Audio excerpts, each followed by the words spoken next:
الرحمن الرحیم وَإِذْ وَعَدْنَا مُوسَىٰ 40 لَيْلَةً ثُمَّ اتَّخَذْتُمُ الْعِجْلَ مِن بَعْدِهِ وَأَنْتُمْ ظَالِمُونَ ثُمَّ عَفَوْنَا عَنْكُم مِّن بَعْدِ ذَلِكَ لَعَلَّكُمْ تَشْكُرُونَ۔ صدق اللہ العظیم۔ میں نے سورۃ البقرہ کے 51 اور 52 آیت کی تلاوت کی ہے۔ آیات گزشتہ کے اندر اللہ رب العزت نے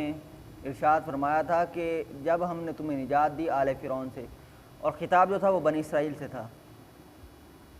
کیونکہ بنی اسرائیل کے اوپر کئی قوموں کو مسلط کیا گیا۔ ان میں سے ایک قوم فرعون کی قوم تھی، فرعون اور اس کے حواری، اس کے ساتھی جو تھے، ان کی قوم تھی۔ تو اللہ نے فرمایا کہ جب ہم نے تمہیں نجات دی آل فرعون سے، اور وہ تمہیں برا عذاب پہنچایا کرتے تھے، تمہارے بیٹوں کو قتل کر دیا کرتے تھے اور تمہاری عورتوں کو زندہ چھوڑ دیا کرتے تھے، اس میں تمہارے رب کی طرف سے بہت بڑی آزمائش تھی۔ پھر اللہ نے فرمایا کہ جب تمہیں نجات کس طریقے سے دی کہ تمہارے لیے جو ہے دریائے نیل کے اندر راستے بنا دیے گئے، اور تم نے وہ سمندر پار کیا، بحر پار کیا، پھر تمہیں نجات دی گئی اس سے، اور تمہاری آنکھوں کے سامنے فرعونیوں کو غرق کر دیا۔ اور اس آیت کے اندر اللہ فرماتا ہے کہ وَإِذْ وَعَدْنَا مُوسَىٰ 40 لَيْلَةً، اور اس وقت کو یاد کرو جب ہم نے وعدہ کیا موسیٰ علیہ السلام سے 40 لَيْلَةً، 40 راتوں کا، ثُمَّ اتَّخَذْتُمُ الْعِجْلَ، پھر تم نے بنا لیا بچھڑے کو، من بعدہ، اس کے بعد،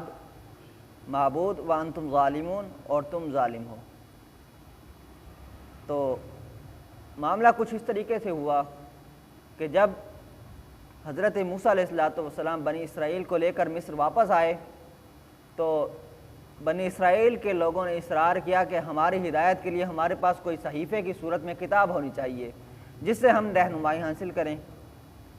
تو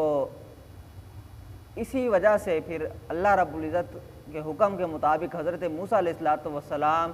جو ہیں وہ کوہ طور پہاڑ پر گئے۔ پہلے 30 دنوں کے لیے گئے، اور اللہ نے فرمایا کہ مزید 10 دنوں کا اضافہ کر کے 40 دنوں کو مکمل کر دیا۔ تو 40 راتوں کا جب وعدہ لیا گیا، حضرت موسیٰ علیہ السلام کوہ طور پہاڑ پر چلے گئے، تو اللہ نے فرمایا کہ ثُمَّ اتَّخَذْتُمُ الْعِجْلَ مِن بَعْدِهِ، اور تم نے بنا لیا اس کے بعد بچھڑے کو معبود، وَأَنْتُمْ ظَالِمُونَ، اور تم ظالم ہو۔ وہ کس طرح بنایا معبود کہ بنی اسرائیل کے اندر سامری نام کا ایک شخص جو تھا وہ رہا کرتا تھا، تو اس نے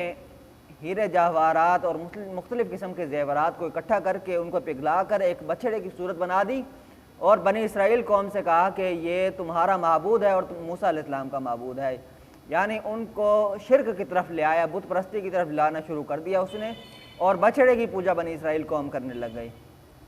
تو اللہ نے اسی بات کا ذکر فرمایا کہ جب موسیٰ علیہ السلام سے 40 راتوں کا وعدہ لیا گیا، اور موسیٰ علیہ السلام کے جانے کے بعد تم نے بچھڑے کو معبود بنا لیا اور تم ظالم تھے، یعنی تم نے اپنے اوپر ظلم کیا۔ پھر اللہ فرماتا ہے کہ ثم عفونا عنکم،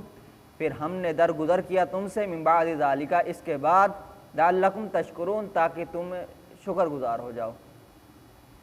تو چونکہ جب حضرت موسیٰ علیہ السلام